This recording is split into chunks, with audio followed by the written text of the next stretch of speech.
Samuel 18 verse 14 to 16, the Bible said David behaved himself wisely before the king.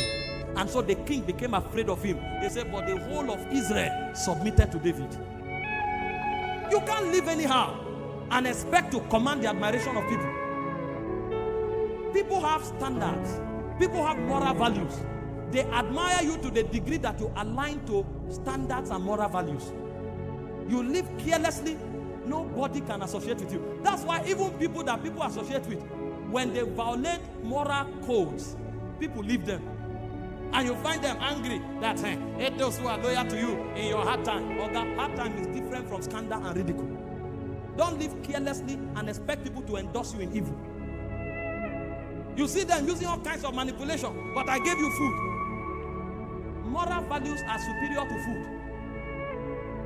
If you violate them, men will desert you.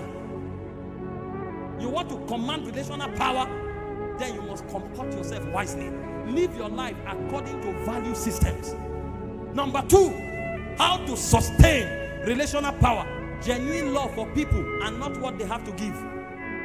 The moment people discover that you are a parasite, you irritate them. Anybody who can sustain relationship is somebody who loves people genuinely. John 21 verse 15 to 16. Jesus came to Peter and said, Simon, lovest thou me more than this? He said, Lord, you know I do. He said, keep my sheep, my lamb. Simon, lovest thou me more than this? Lord, you know I do. Keep my lamb. 3 times. The 3rd time, lovest thou me more than this? He said, yes, you know. He said, keep my sheep. No relationship thrives except as love is proven. There are people who only call you when they have needs. The moment you see their call, there's no food at home. The moment you see their call, they need school fees. The moment you see their call, they need small cash. If they do it once, twice, thrice, the next time they call, you block them. It's not your fault. Everybody hates parasites. It's a wicked disposition. And so if you want to build the power for relationship, you must be selfless and sacrificial. Only sacrificial people can sustain relationship and purpose-driven relationships. John 15:13, Jesus said, no greater love than this that a man can show to his friend, that he gives his life for his friend. Jesus is teaching us that meaningful relationship thrives. See, make sure you show genuine love. Don't be with people because of what they can give you. It's wickedness. And that's why many are not sustaining. Every 4 months they have a new friend.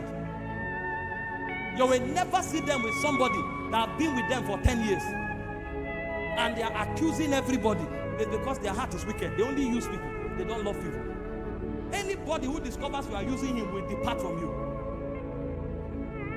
Number 3, how do you build relational power? Is by sustaining integrity. Ephesians 4:25. Proverbs 25:19. If you are somebody who is not consistent, you say one today, say another one tomorrow, people will become careful of you. Because they want to defend you. While they are in the heat of the battle, you will now call them aside and say, I'm sorry, that thing I said is not like that. Really? And you allowed us to get to this level. They will never stand with you again. You want to build relationships that matter? Be honest, be truthful, have integrity. See, it's better to tell people the truth, let them leave you, than to keep them with a lie.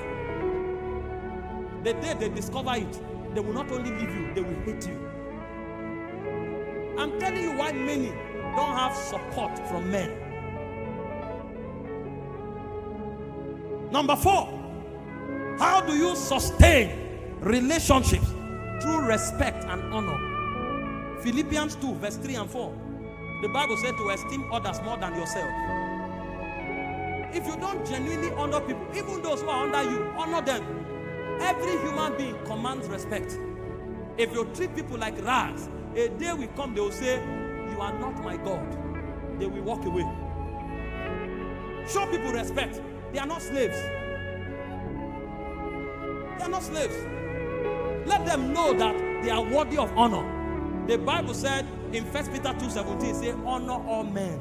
There's a place for rebuke, there's a place for correction, there's a place for chastisement, but they must know that you honor them. That's how you build lasting relationship. And if you find anybody who has that power, he knows these things.